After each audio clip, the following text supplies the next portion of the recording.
Olá pessoal, estamos mais uma vez no nosso podcast Mente Aberta com o Dr. Jader Ferraz. Eu me chamo Jader Ferraz, especializado em psiquiatria.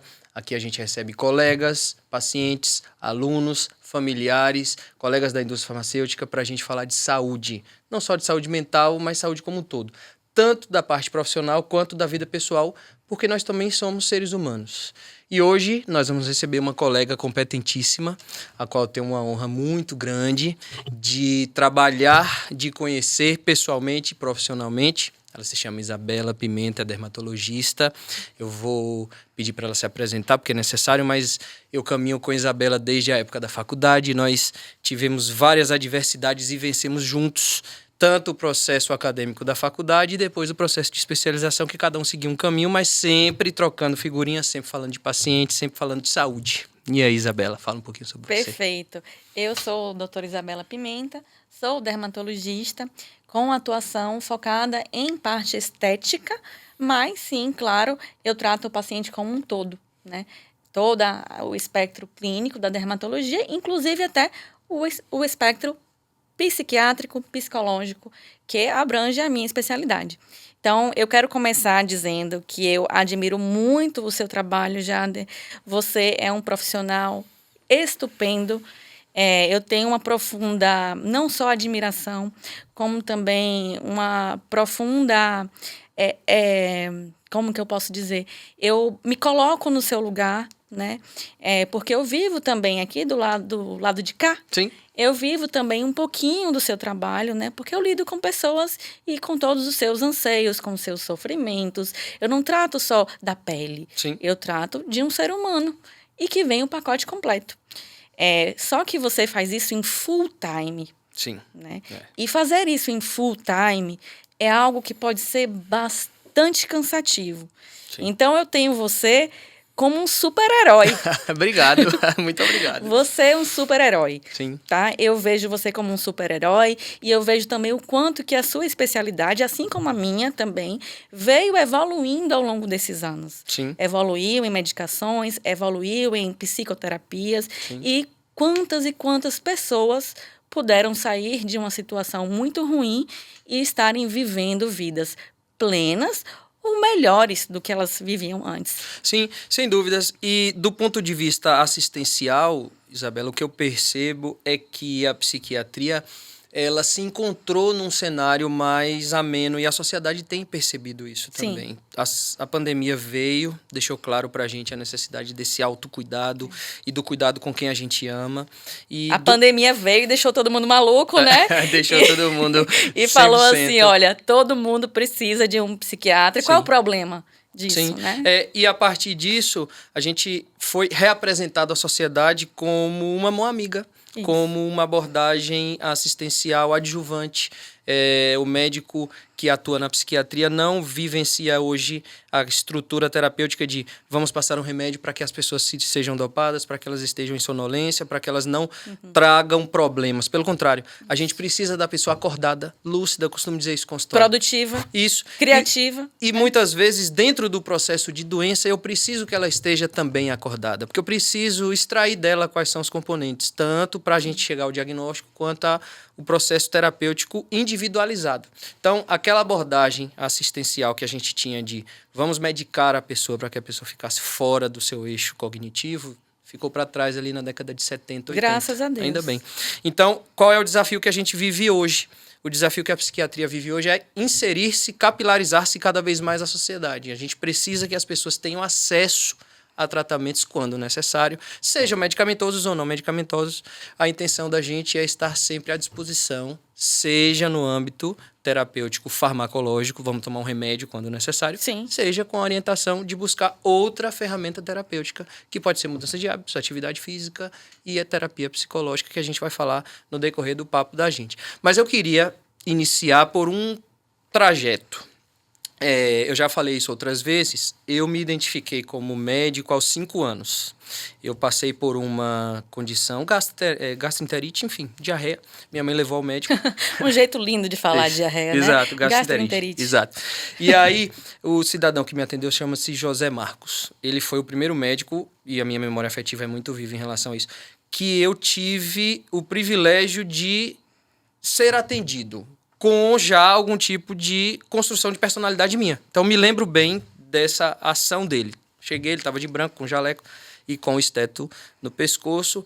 Vou te passar um remédio e você vai melhorar e você vai voltar com 15 dias. E eu melhorei. Então, eu disse à minha mãe, eu quero ser isso quando eu crescer. Então, parece bem clichê, mas essa memória viva me trouxe até o ponto que eu decidi fazer medicina. Que lindo. E aí, pra você, como é que foi isso? Você chegou em algum momento e decidiu? Ou já veio também da infância? Ou teve algum familiar? Eu sei que tem familiar, mas é importante que você fale. Foi um pouco parecido com o que Sim. você relata. Existia um pouco de espelhamento, né? Sim. A gente se espelha Sim. em alguém que a gente admira e quer fazer igual, não para copiar. Sim. Né? A gente não quer copiar ninguém. A gente quer fazer algo de bom para outras pessoas. Então, eu tenho, sim, médicos na família e o médico que mais me motivou foi meu pai. Eu não posso falar muito de meu pai aqui, Sim. porque é uma coisa que me emociona muito. Sim, então, sim. eu vou ficar muito emotiva e Sim. não é esse o interesse. Não é em propósito, pelo menos não por enquanto. Não por enquanto. É isso. Mas, sim, houve esse espelhamento. Sim. E hoje me traz muita alegria poder exercer essa profissão. Sim. E é uma profissão que traz... A minha especialidade traz muita alegria, né? Sim. Eu mexo muito com a alegria. Como eu Sim. mexo com a autoestima, grande parte dos meus dias eu sou motivada pela alegria. Sim. Então, o paciente fez aquele tratamento, fez aquele procedimento e me manda mensagem ou me fala na hora, doutora, que maravilha, como eu estou me sentindo bem. Então, Sim. assim, a minha vida é recheada por esses momentos em que tem choro Sim. de felicidade, Uhum. tem abraço, Sim. né, de emoção, Sim. de gratidão. E isso é uma mola propulsora para mim. Eu costumo dizer que é um impulsionamento porque é um senso de propósito. Eu recebo isso também, talvez não nesse mesmo nível, porque o sofrimento que o paciente me encontra exige algumas atitudes outras que não só a questão do autocuidado estético, mas é muito recompensador. Sim. Você conseguir entregar para alguém um tratamento e retornar esse indivíduo a um trilho cognitivo, à sua vida funcional, que é o que a medicina vivencia. Sim. E a medicina psiquiátrica, ainda bem, tem feito isso cada vez mais com maior qualidade.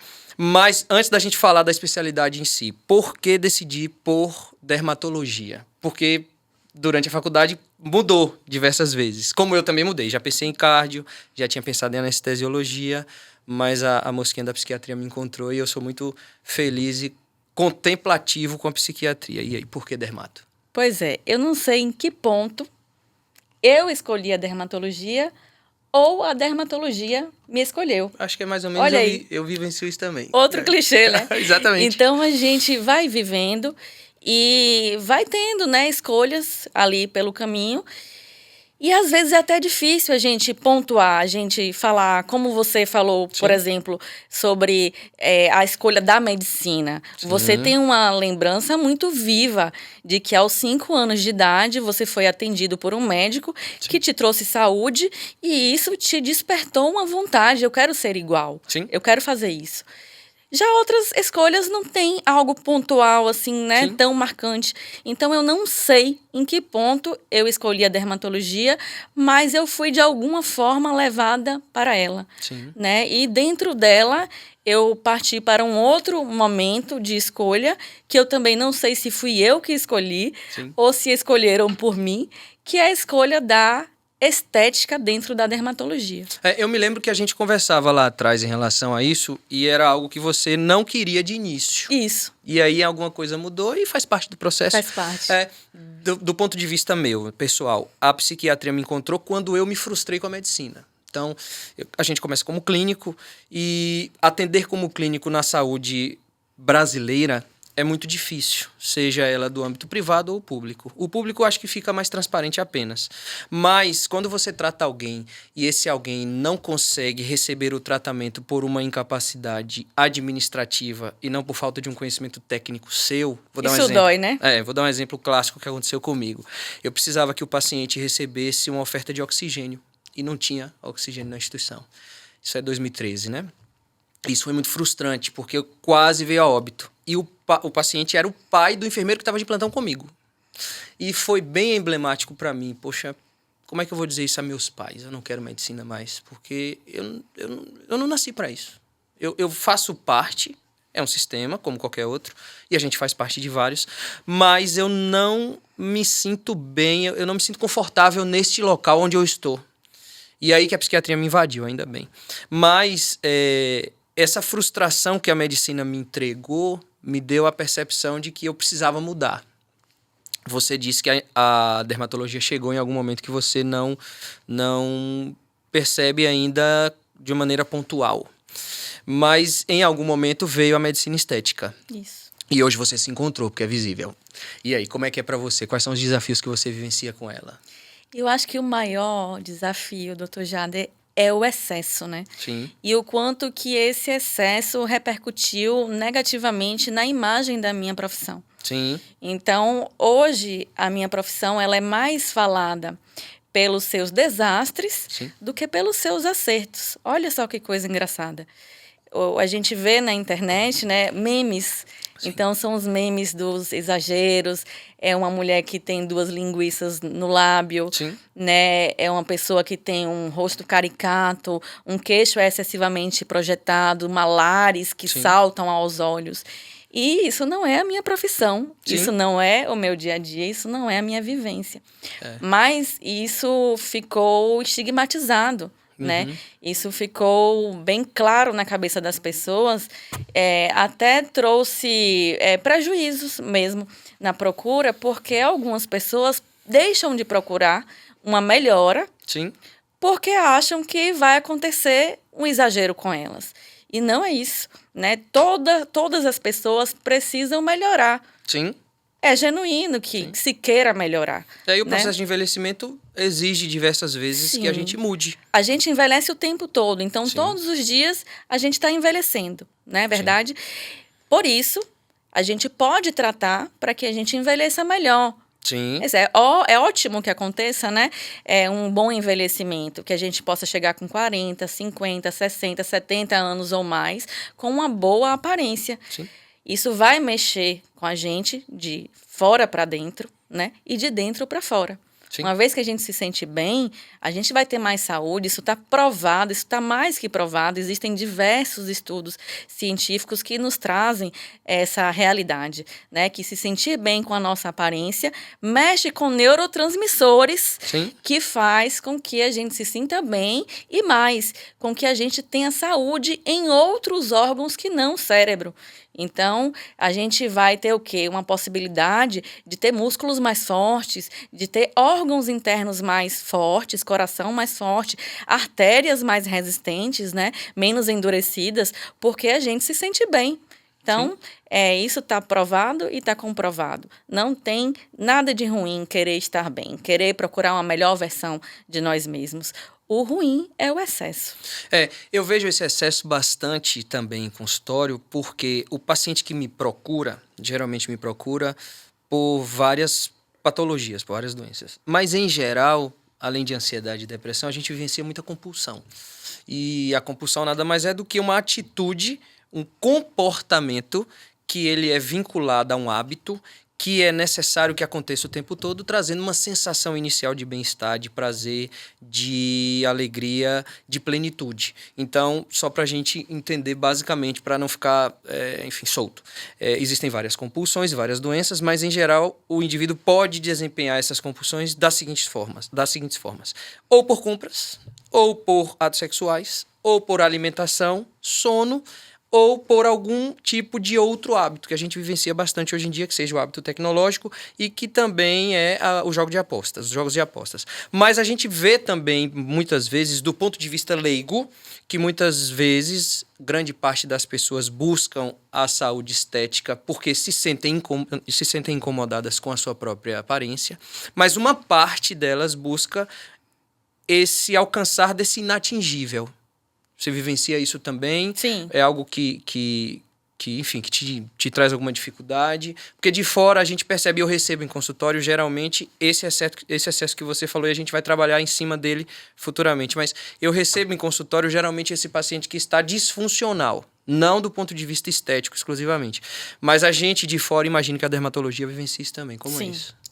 Isso existe. Eu estava até conversando aqui com os garotos do podcast antes de você chegar sobre isso, né? E eu disse a eles que eu já demiti pacientes. Não é Sim. assim, não demito Uhum. falando alto e saia Claro. daqui, não é isso. Rompeu mesmo o tratamento. Mas você precisa achar maneiras educadas Sim, e corteses. elegantes de dizer para aquela pessoa que não é daquilo que ela precisa. Sim, Eu acho que esse é um papel fundamental no nosso trabalho. Não só aceitar aquilo que o paciente quer, mas também mostrar para eles que, às vezes, aquilo que eles querem não é o que eles precisam. Então, existem sim pessoas que vêm com uma expectativa sim. em cima do tratamento que não corresponde à realidade. Isso é uma receita para o fracasso. Sim, sem dúvidas. Se você consegue enxergar que o que aquele paciente espera de você não é aquilo que você irá entregar a ele, Sim, você precisa avisar. Porque senão depois você terá um problema com esse paciente. sim. Tá? Então, já demiti pacientes, sim, de forma muito elegante, ao entender que aquele procedimento não teria aquele resultado esperado. Sim. É difícil você acertar em 100% das vezes. É difícil. Mas conforme você vai ficando mais velha, Sim. mais Ganhando mais experiente, experiência, sim. você vai acertando cada vez mais. Então, hoje, eu tenho um percentual de acerto bem próximo a 98, 99%. Sim. Eu tenho um problema muito raramente, tá? Uhum. Claro que nem sempre a gente consegue o resultado ideal, mas o resultado ideal não precisa ser alcançado. Então, se você melhora a sua aparência, se torna mais jovem, melhora em 50%, em 60%, em 70% aquilo que está ali incomodando, isso é um baita sucesso. Sim. Né? E quanto mais a gente entende isso, mais felizes, mais satisfeitos nós ficaremos, né? Sim. Tanto eu como profissional, como o paciente também. O que a gente percebe de fora, e aí vai um elogio primeiro para você, porque você consegue fazer uma medicina estética, e eu sempre indico por conta disso. Você consegue entregar para o paciente essa perspectiva de expectativa dentro de um plano razoável. Nós temos alguns pacientes em comum, mas o que eu percebo de fora é que a dermatologia, por vezes, feita por outros profissionais, pode querer entregar um plano desafiador, inatingível. E aí essa busca incessante acaba levando o paciente a outros sofrimentos, a outros danos em si. Mas acredito eu que a dermatologia bem feita, ela é construída através de bases sólidas, técnicas, com procedimentos muito bem embasados. E eu acredito que isso deva ser o fator motivador do sucesso, não garantido, mas com grande oportunidade de alcance. E eu costumo sempre dizer isso, inclusive lá em casa, que provavelmente vai precisar dos seus talentos logo logo, que ela fez 27 hoje. Fez ontem. A dificuldade que eu vejo é que uma parte da sua profissão, ela não consegue entregar para o paciente essa clareza. Dá para ir, a gente dá para ir até aqui. Daqui em diante, talvez a gente não consiga. Eu não sei se é por uma situação de desafio próprio ou se uma condição realmente de cada profissional, mas esse entendimento seu que a estética ela tem um teto é muito oportuno para o paciente, para que ele saiba, olha, talvez a gente possa só ir até aqui porque você procurou a gente agora. E o que eu vejo bastante de fora é isso. Existe, claro, várias atuações preditivas e, enfim, tratamentos precoces, mas grande parte das pessoas não conseguem alcançar esse êxito estético porque elas procuram tardiamente. Mas dentro desse processo que você vivencia, você me falou que há esse desafio de trabalhar sobre o excesso. Como é que você enxerga esse excesso hoje em dia? Sabe o que eu acho sobre isso que você falou? Sobre o limite, o teto. Eu discordo só um pouquinho. Eu acho que não existe limite. Até mesmo quando a gente pega uma pessoa mais idosa, que nunca tratou, a gente consegue sim oferecer para ela grandes ganhos. O problema não está exatamente no limite do procedimento, porque a gente tem atualmente procedimentos cada vez mais eficazes. A medicina, a tecnologia, ela não para, né? Então, ainda bem, graças a Deus. Então, a todo momento a gente tem novos congressos, novas substâncias surgindo, novos tratamentos, e a gente tem sim uma melhora, mesmo para os pacientes que iniciam tardiamente. O problema não está na melhora, o problema está na expectativa do tratamento. Então, se você coloca na sua cabeça uma expectativa alta demais com relação àquele tratamento, você vai frustrar. Sim. E no meu trabalho, assim como no seu também, nós precisamos de tempo. Sim. O tempo, ele é crucial. Então, você não vai conseguir receber no seu consultório um paciente com um transtorno de ansiedade generalizada e deixar ele bonitinho, funcional, arrumadinho, redondo. em 2 dias. Infelizmente, é impossível. não. É você impossível. não é mágico. E não né? há, não há Apesar de saída. você ser muito bom, excelente, o melhor psiquiatra que eu conheço, mas Obrigado. você não é mágico. Não dá. Não tem é magia. Prazo. Tem. No meu caso também, eu não sou mágica. Sim. Né? Então, até às vezes, quando é engraçado, tem paciente que fala assim, doutora, você é mágica, depois que já alcançou Sim, claro. o resultado, né? Eu digo, eu não sou mágica. A prova disso é que eu precisei de um certo tempo, e qualquer outro profissional que seja muito bom também, vai precisar de um certo tempo para trabalhar. Sim. Tá? E os pacientes, eles precisam entender isso. Então, um determinado tratamento, ele vai começar a ter efeito em 1, 2 ou 3 meses. Outros já têm um resultado mais imediato. As pessoas, como são muito imediatistas, e você sabe, elas adoram esses tratamentos com resultado imediato. E uma coisa que eu gosto de fazer muito na minha prática clínica é mesclar. Sim. Eu gosto de mesclar tratamentos de resultado imediato com aqueles de resultado a médio e longo prazo. Sim. Com isso, eu tenho o melhor dos 2 mundos. Eu agrado o paciente de uma maneira mais rápida, mas também faço algo que ela precisa ter a médio e longo prazo. Sim. E os tratamentos, eles precisam ser mantidos, assim como na sua especialidade também. Sim. Então, você vai, de repente, prescrever uma medicação, ela vai entrar na vida daquela pessoa naquele momento, vai ter que ser mantida por 6 meses, 1 ano, 2 anos. Às vezes, você pode até abandonar aquele tratamento depois de já estabilizado o paciente, mas é desejável que o paciente ele volte a você, que ele tenha consultas regulares, porque ele pode recair, Sim. né? Então, da minha parte, aqui na minha cadeira, que é a cadeira dermatológica, é a mesma coisa. A todo tempo nós estamos envelhecendo. E a todo tempo nós temos que nos tratar. Então, não é para, de novo, ficar excessivo. É para ficar bem. Para você continuar tendo o seu rosto, né? Sem parecer uma caricatura, mas ter o melhor rosto, a melhor qualidade de pele que seja possível, ali dentro dos limites da tecnologia, o que seja oferecida, e que você se sinta bem, né? A gente precisa repetir esses tratamentos. Às vezes, a expectativa do paciente é que com um tratamento só ela consiga um efeito que uma pessoa que fez 10 vezes o tratamento conseguiu alcançar. Não tem como, né? Sim. De novo, não é mágica. Sim. No meu caso, a gente até viveu esse processo avaliado pela sociedade há mais de 70, 100 anos. Então, era uma alquimia e a gente não tinha os bons fármacos que temos hoje, mas o fator desafiador é, no caso nosso, encarar o tratamento medicamentoso como algo comparável com a doença clínica. Por exemplo, infecção urinária. 2 ou 3 dias o antibiótico vai trazer um efeito esperado. 4 ou 5 dias ele tem que estar no efeito platô máximo, senão tem que trocar. 4 ou 5 dias, no meu caso, não iniciou nada. Eu preciso de, no mínimo, 28 dias para que o paciente comece a perceber uma melhora. Existem alguns pontos muito bons. Por exemplo, sono. 2ª ou 3ª noite eu consigo fazer com que o paciente durma bem. porque a gente já tem bons fármacos muito potentes para que a gente durma bem e acorde bem. Mas sintomas ansiosos e sintomas depressivos, a gente precisa de um prazo maior, porque a pessoa construiu durante um prazo essa doença também.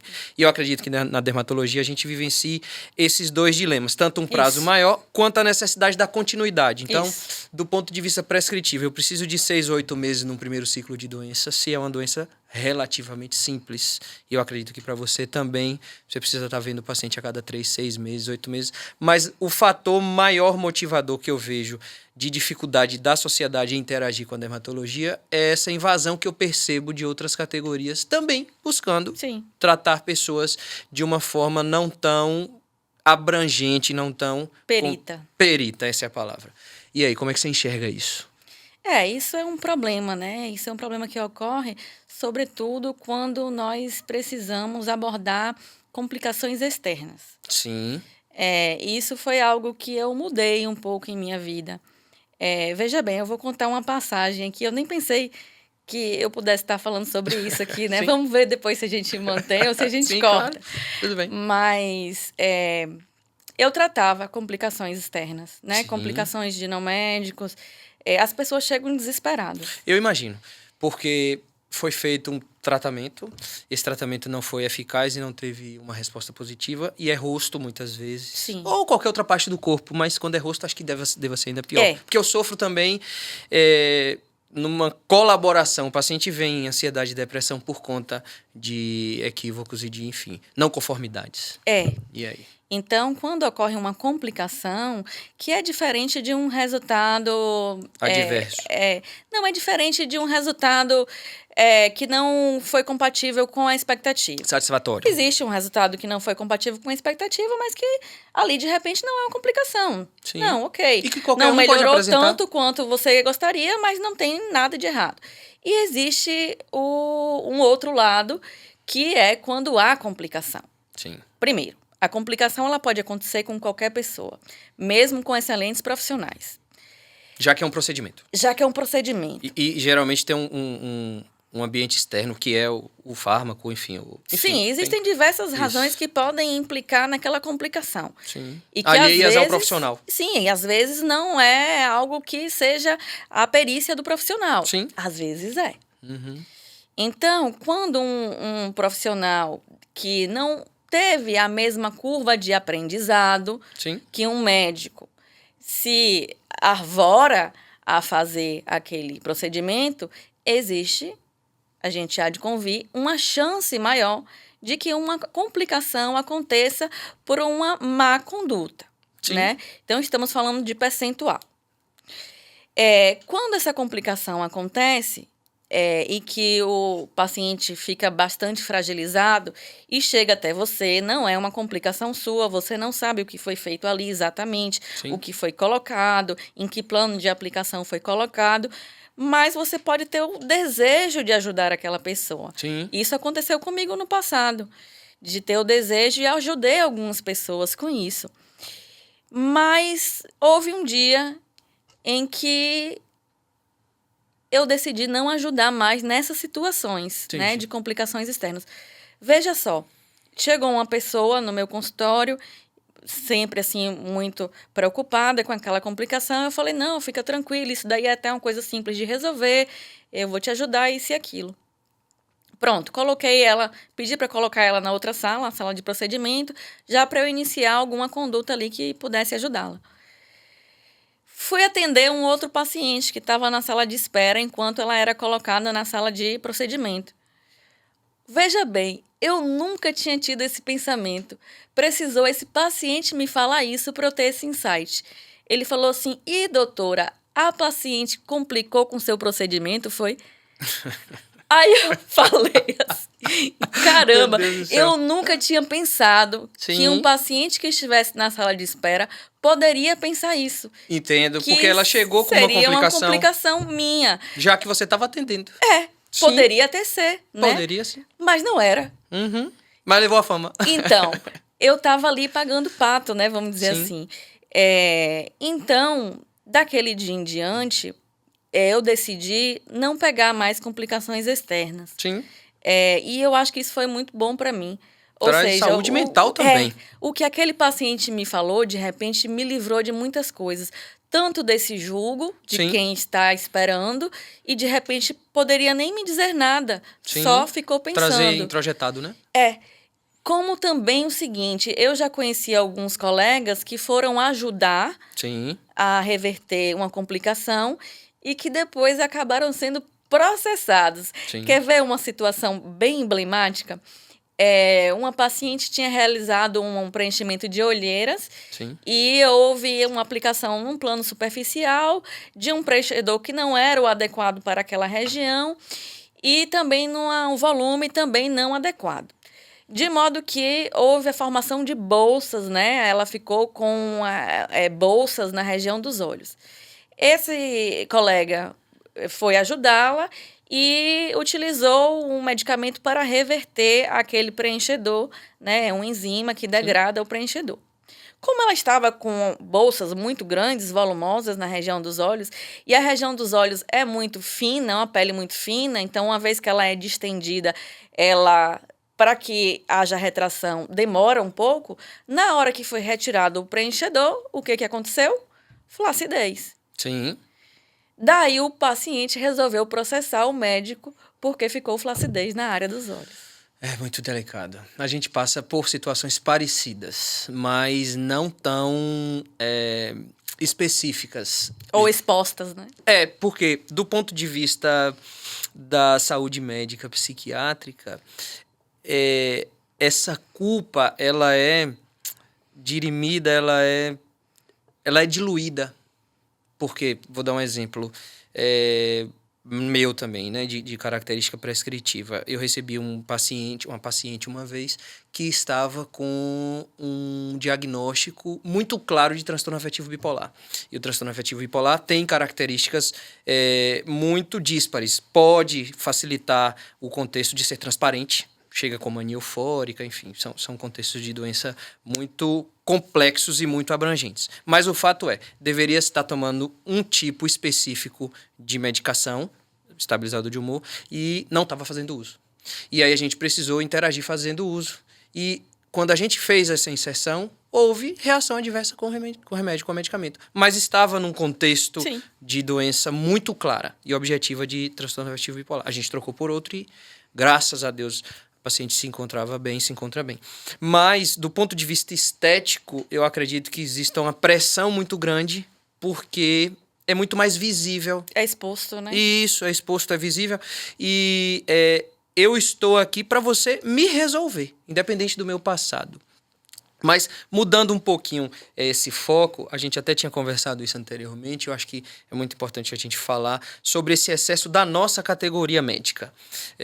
Como é que você vê isso? Porque eu vejo, enquanto professor, você também, nós vemos o aluno hoje num afã muito grande, num desejo grande de performance financeira, num desejo grande de performance acadêmica, performance de especialização. Eu preciso me entregar para a profissão, como eu já fiz. Só para você ter noção, nos primeiros 6 anos da minha vida, eu fiz mais de 60 horas semanais de plantão.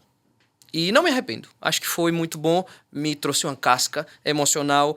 Teve um ganho financeiro, sem dúvidas, mas teve uma percepção para mim de eu me entreguei em prol do trabalho demais. Graças a Deus não entrei num quadro de burnout, que a gente vai falar um pouco sobre isso também, mas eu vejo muito aluno, muito colega médico e muito profissional em torno da medicina que sofre com isso, desde do médico em si, ao representante de laboratório, enfim, aos familiares dos médicos. Mas você vê isso também na dermatologia? Porque na psiquiatria a gente vê também. Bastante. Eu vejo em todas as categorias médicas. Sim. Então, o que acontece, né?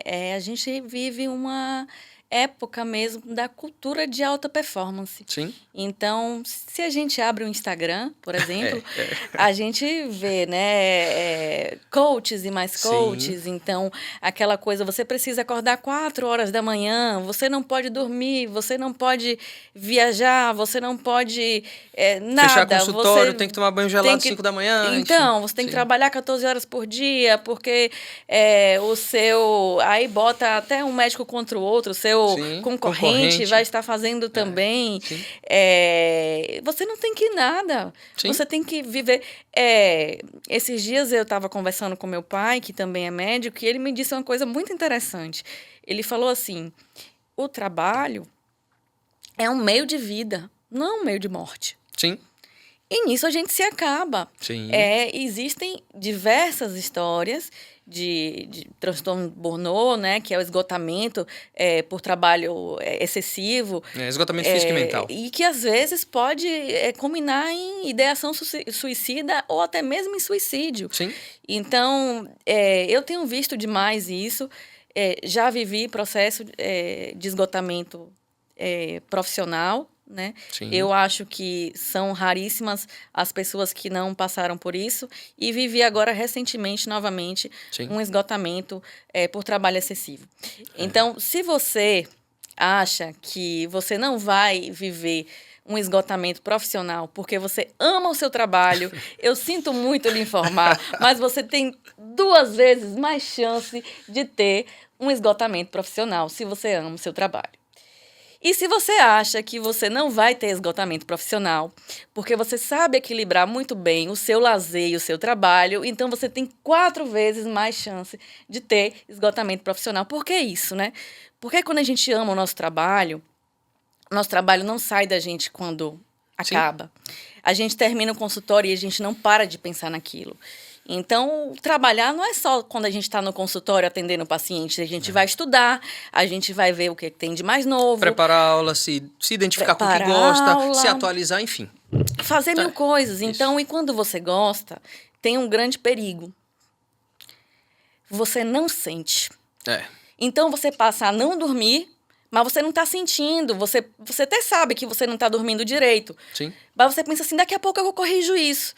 E você não está sentindo que você está ali matando seu corpo, né? Você está deixando seu corpo estressado. Se vilipendiando. Você está se sucumbindo ali. Você não percebe. Porque você, insidioso. De uma certa forma, você se sente alegre. Sim. É louco. É motivador, sim. Claro. É uma coisa louca. Você tá ali, o seu cérebro tá cansado, mas você quer continuar fazendo, você quer continuar mexendo no tablet, no iPhone, vendo casos e casos. Porque a dopamina também. Porque você se alimenta prazer. Daquilo, é prazeroso de uma certa forma, e você acaba não parando. Então, por isso você tem 2 vezes mais chance de ter um esgotamento profissional, quando você gosta do seu trabalho. Sim. E quando você acha que você sabe dosar bem lazer e trabalho, você também pode sucumbir, porque, na verdade, você tá tão nessa bola de neve. Sim. De continuar trabalhando o tempo todo, que você subtrai horas de sono para que você não subtraia horas de trabalho. Sim. Quando você quer colocar um lazer. Então, eu vou viajar. Então, quem vê no Instagram, lá, tá viajando, tá nos Estados Unidos, né? Tá no exterior, tá na Europa.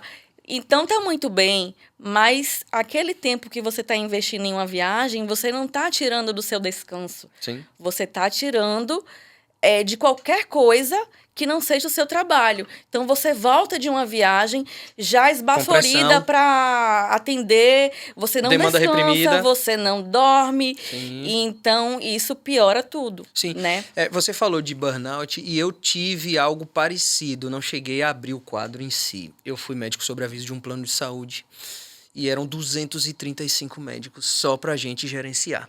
Então, eu recebia de 30 a 50 ligações por dia. E eu tinha que ir à instituição, ao hospital clínico, atender de manhã, 6 da manhã, e de tarde, 6 da tarde.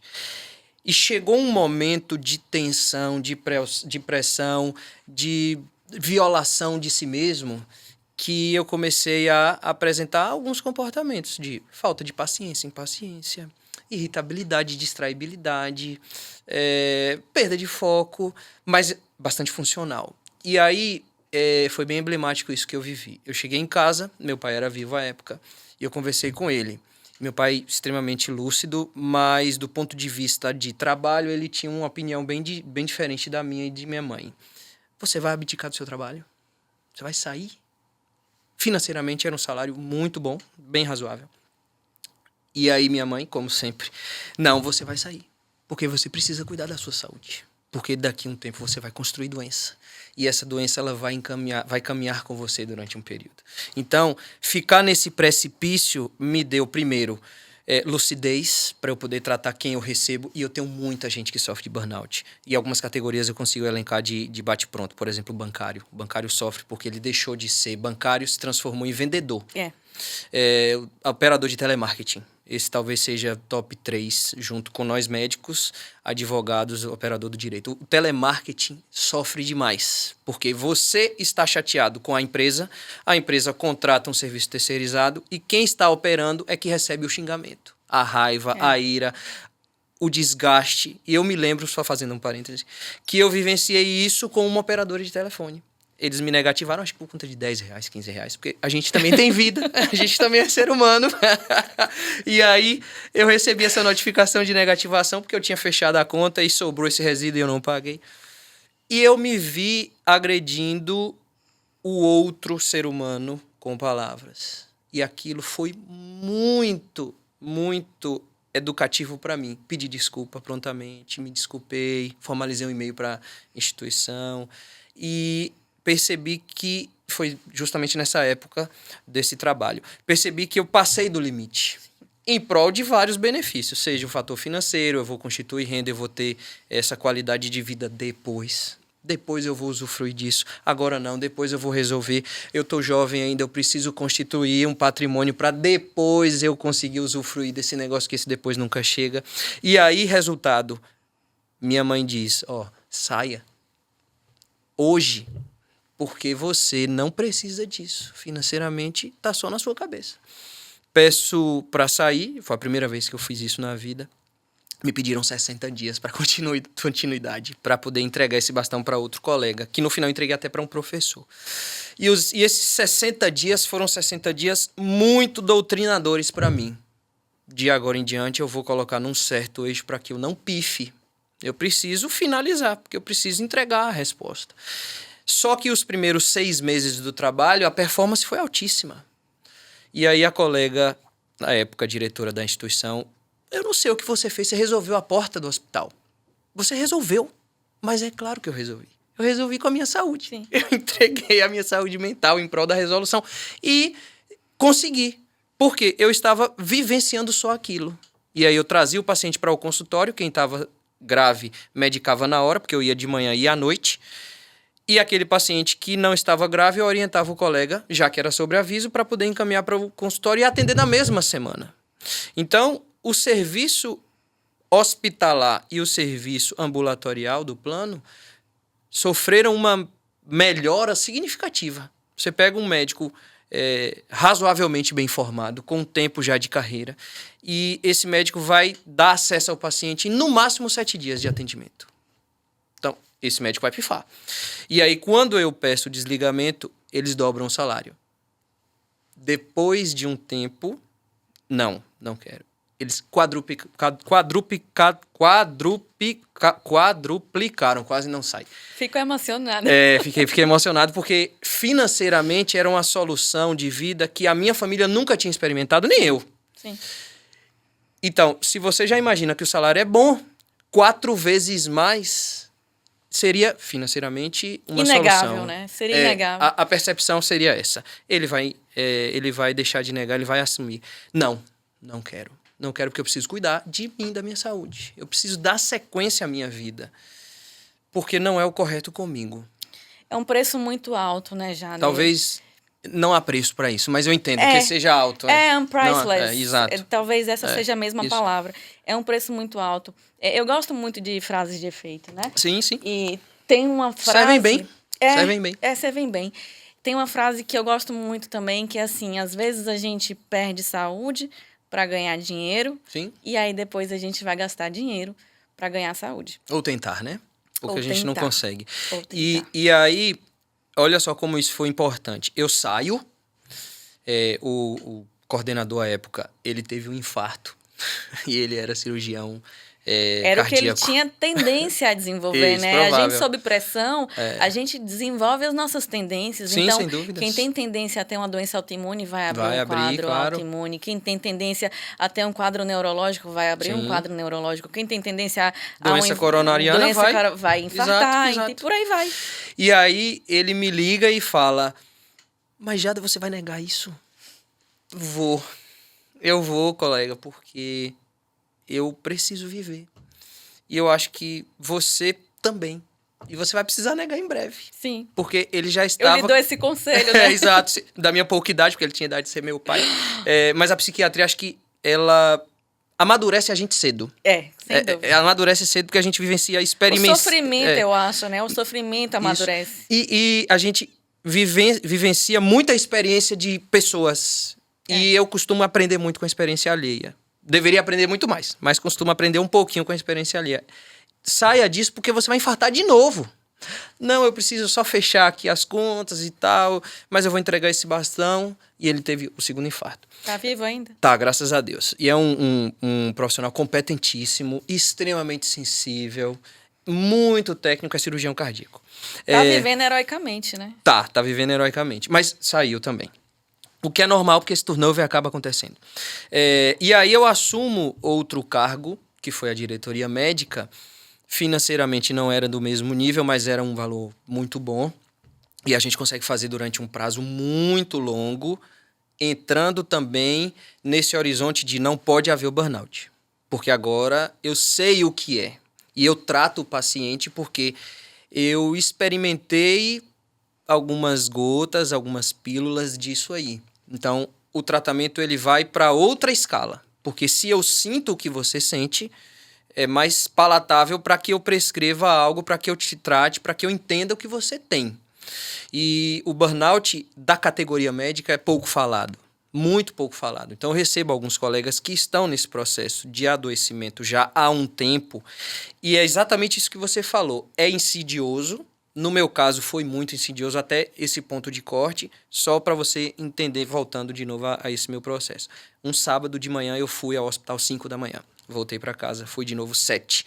Voltei na terceira vez que eu precisava voltar. Por quê? Porque os protocolos, mesmo sendo feitos, eram frouxos. A gente precisava, eram muitas pessoas que precisavam de atendimento e havia um surto psicótico que precisava ser manejado porque o colega da porta não tinha tanta experiência. O que é muito comum. Sim. Nessa terceira vez de ir, eu fui ríspido com meus familiares. Aí eu tive essa zona de corte. Opa, eu vou sair. Não tem condição. Então, é insidioso até um certo tempo e vira um pico.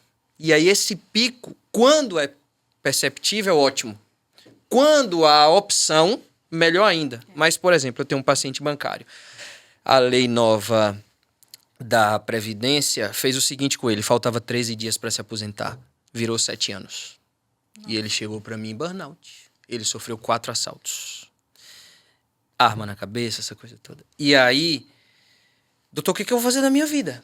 Eu tenho que passar mais 7 anos nisso. Eu já tava... Mas isso é possível? Isso tá dentro do... Tá dentro, legal? Tá dentro. Infelizmente, estava dentro porque toda mudança previdenciária, isso não é Brasil, isso é mundo. Toda mudança previdenciária tem uma lacuna, tem uma janela.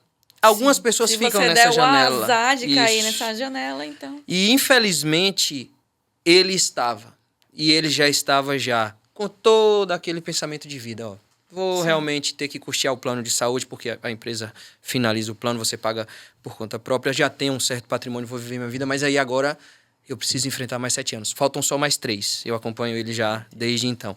E aí você percebe o indivíduo em burnout num nível catastrófico de ansiedade, de depressão, de esgotamento, de eu não vou de jeito nenhum, pelo amor de Deus, me afaste um período. E eu costumo dizer isso no consultório, não é a decisão médica do afastamento. O afastamento não acontece pelo médico, não acontece por um desejo do paciente, é a doença. A doença exige que o afastamento aconteça. E eu costumo dizer isso bastante para os pacientes. Se você está passando por isso, busque ajuda. A ajuda médica ela existe justamente para a gente sair desta zona, deste trilho de risco, porque o trilho final é geralmente desistir do ato de viver. E o esgotamento físico e mental, quando não há possibilidade opcional, que o nosso caso ainda há, fecho o consultório, mudo minha agenda, mudo de profissão, especialização, sou professor, faço gestão, sou professor de especialização, não estou me adaptando nesse mundo acadêmico, volto de novo para assistência, não estou me adaptando na assistência, volto para o plantão, faço administração médica, faço consultoria, faço auditoria médica, enfim, nossa profissão nos dá essa... Liberdade. E isso, essa oportunidade de franco espaço de trabalho. Mas o bancário é só bancário. Ele não consegue, aos 57, vou mudar de carreira.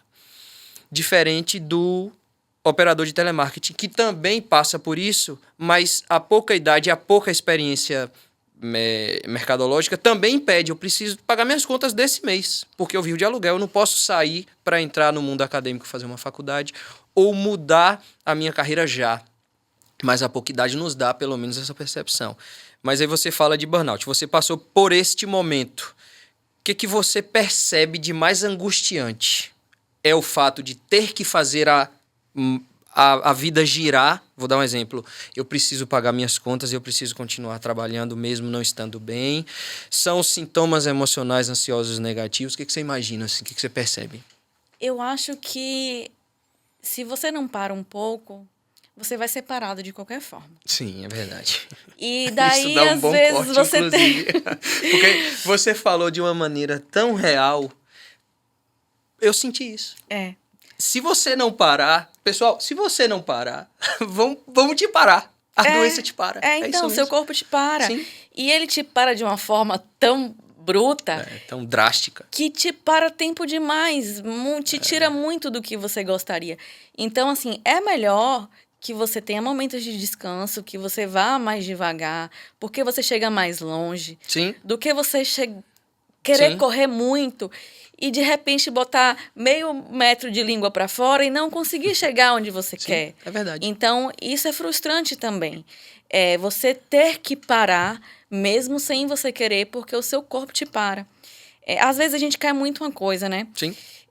Mas voltando até ao preço que a gente falou há Sim. poucos instantes, a gente tem que saber calcular a que preço, Sim. né? E assim, vamos supor, se a gente eu quero um carro. Sim. É importante a gente saber o preço material Sim. daquilo ali? Sim, porque se a gente não tiver, a gente não compra.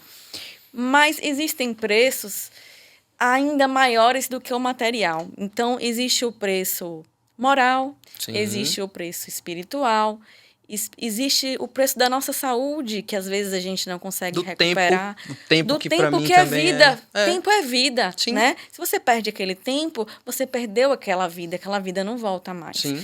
Então, tem gente que ainda faz conta só na calculadora. Acontece muito. Então, a gente precisa fazer conta, né? Antes de acontecer alguma coisa drástica com a gente, com a nossa saúde, a gente tem que fazer continha. Sim. E parar para pensar, porque como eu falei ainda há pouco, às vezes a gente não se dá conta. Como eu falei, né? Se você acha que você amando seu trabalho, você não vai ter esgotamento profissional, então você tem aí 2 vezes a mais chance, porque você não se dá conta. Sim. Você não se dá conta que você está exagerando, tá? Então, isso é uma coisa muito importante. Eu não conheci a minha bisavó. Sim. Mas ela me ensinou algo muito interessante. Não foi por psicografia, nem nada disso, antes que comecem sim. a imaginar. Ela passou esse conhecimento ao meu pai e o meu pai passou a mim. Olha que interessante, né? A gente ter esse poder de passar não só a nossa genética, como também as nossas experiências de vida. E o principal, só te interrompendo, quem é mais jovem absorver isso. Sim, claro. Né? Porque para que um conselho ele vá adiante... Seja efetivo, claro. É preciso que exista o reconhecimento daquele conselho como algo que faz sentido e que realmente aquilo ali vai ser bom ouvir e botar em prática. Sim. Então, a minha avó, a minha bisavó, ela falou o seguinte para o meu pai. A arte de viver é a moderação. Olha só, Sim. Mais uma vez a gente falando sobre excesso, né? Uhum. A arte de viver é a moderação. Olha que velha essa vida, viu? Sim. Experiência de vida nada paga. No comer, Sim. no falar, no vestir Sim. e no portar-se. É verdade. Olha que Excelente coisa bonita. conselho. Então, se você consegue ter a moderação em todas essas áreas, você fecha o game, né? A medicina psiquiátrica, ela tenta entregar isso para as pessoas. Não com tanta eficácia como a gente gostaria. A psicologia também, bastante. Mas essa zona de entendimento, esse momento de equilíbrio é muito difícil hoje em dia. Porque você precisa, enfim, sempre estar segurando vários pratos, equilibrando vários pratos, enquanto você está pedalando uma bicicleta imaginária, que é o ato de viver. Mas o fator, né, o ponto preponderante que eu vejo do burnout em si é que é muito difícil para a pessoa se perceber. Então, eu vivenciei isso, você me diz também, mas o paciente, por vezes, ele luta contra. E ele passa meses, às vezes anos, em sofrimento e em desgaste emocional, geralmente um sofrimento silencioso. Quase sempre esse sofrimento silencioso é masculino. O homem não aceita, a sociedade, infelizmente, ainda vive essa dificuldade, porque acha que é fragilidade, que dizer que não está bem emocionalmente vai destruir sua masculinidade. A gente sabe que não tem nada em concordância, mas infelizmente é um pensamento cultural, principalmente cultural latino. Mas esse sofrimento silencioso, ele carrega uma dificuldade muito grande. E você falou do seu. Quando foi que você percebeu? Eu tenho que pausar isso. Porque no meu caso, eu comecei a ser ríspido com os familiares. Mas também, talvez não seja mais fácil, mas no meu caso, eu trato. Então, se eu trato e eu estou me percebendo, vamos agir mais rápido. Vamos mudar logo. E aí, como foi pra você? Não, então, o seu corpo te para, né? Sim. Você abre ali um mal-estar e aí você vai perceber só depois de passar por isso. Sim, sim. Então, essa é a mensagem, né? Eu acho que de tudo que a gente conversou aqui, vamos evitar os excessos. Sim. Em tudo. Vamos evitar os excessos na dermatologia estética, vamos evitar os excessos no ambiente de trabalho, vamos evitar os excessos com seus pacientes, Sim, né? claro. Então, eu acho que a gente fecha bastante esse nosso bate-papo com uma ponderação sobre excesso. Sim. Mas eu queria finalizar sempre com a bola pra cima. É claro. Pelo amor de Deus. Primeiro, agradecer novamente, mas antes de entrar nessa parte final, o que te encanta na dermatologia? Porque eu tenho minha resposta em relação à medicina psiquiátrica. Eu me sinto muito bem, inclusive é uma fala que eu vou poder publicizar para filhos quando vierem. Papai, o que você faz da sua vida? Eu faço pessoas voltarem a viver. Então, sim, eu consigo, com o meu conhecimento, com outras estruturas junto comigo, devolver a pessoa para o trilho de funcionalidade. Então, salvar vidas é algo muito potente. Eu costumo dizer muito isso para os alunos. Eu acho que a psiquiatria ela consegue te entregar uma mola propulsora muito rápido. Vai tomar o remédio, fazer o acompanhamento psicológico, mudança de hábitos, volta para o consultório com 1 mês e meio, 2 meses, que é um prazo exíguo. Poderia ser muito mais rápido, mas já consegue voltar a dormir um pouco melhor, consegue se concatenar com seus familiares, consegue voltar para o trabalho. Não é para todo mundo, mas 60%, 70% de quem está ansioso, de quem está depressivo, a gente consegue reverter. Seja com remédio, seja sem. Mas e aí? E a dermatologia? O que me encanta na dermatologia, principalmente a dermatologia estética, é a possibilidade de devolver essa autoestima. Então, como a gente falou em algum momento do nosso bate-papo, é muito gostoso ter esse feedback dos pacientes, né? Nossa, doutora, eu estou me sentindo muito melhor. Sim. Nossa, como eu estou me sentindo bem. Já aconteceu de pacientes assim me abraçarem e chorarem mesmo de felicidade. Então, isso é um reforço positivo. Sim. Muito interessante, que me estimula, sim, sem dúvida, né? Poder fazer isso com responsabilidade, sempre pensando ali na segurança do paciente, o máximo que eu puder fazer para salvaguardar a segurança do paciente, eu vou fazer, sem dúvida nenhuma. Foi para isso que eu vim, né? Foi para isso que eu estudei tanto, né? São tantos anos, são 6 anos de graduação, 3 anos de pós graduação em residência médica. Não acaba por aí, porque a gente não sai da residência médica preparado. A gente tem que buscar por cursos, né, de aprimoramento, que é hoje algo que eu faço, né, que eu desenvolvo cursos de aprimoramento para outros médicos. Então, eu tenho aí também os meus cursos de capacitação em procedimentos estéticos para médicos. Então, eu tenho essa felicidade também, não só de entregar para os meus pacientes esses resultados que tanto me estimulam, que tanto me deixam felizes com a felicidade deles, como também passar para outros colegas médicos esse conhecimento para que eles façam isso com os pacientes deles. Sim. E aí, ponto primeiro, que eu acho que é o ponto pacífico. Como é que eu te encontro? Quero marcar uma consulta. Tô vendo você. Esteticamente não precisa dizer, né, pessoal? Pelo amor de Deus. Tem que ter um elogio também sincero. Como é que eu te encontro? E aí? Como é que eu marco uma consulta com a doutora Isabela? Para marcar a consulta é muito fácil. Hoje eu costumo deixar a rede social como uma forma rápida, né, de encontro, porque todo mundo hoje usa a rede social. Então, você pode ir no Instagram, @IsabelaPimentaDermato. Lá na descrição do perfil tem um link. Esse link já direciona para o agendamento, tá? Sim. Então, para quem não tem perfil em rede social, também pode procurar no Google, né? Ou pode me mandar mensagem, você pode passar Sim, aí os claro. contatos. Sim. E a gente resolve isso muito facilmente. Pessoal, queria agradecer a doutora Isabela Dermato. Nós vivenciamos uma medicina com muitos desafios. Existia, da minha parte, uma dificuldade financeira, aquele clichê que a gente já falou diversas vezes, e muitas vezes era necessário me ancorar em colegas que tinham essa percepção e não, vamos todo mundo junto que a gente vai se formar junto.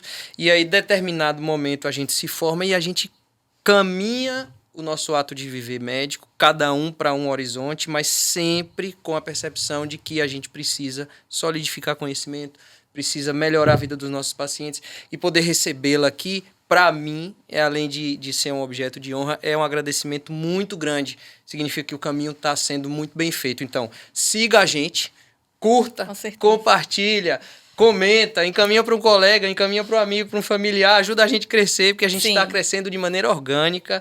Isabela, mais uma vez, muito obrigado. Muito obrigado pelas palavras. Sempre que eu te encontro, é visível a beleza que você tem, tanto física quanto a beleza interior. Eu costumo sempre dizer isso. Não dá pra gente viver pensando exclusivamente na estética, mas a estética é a gente.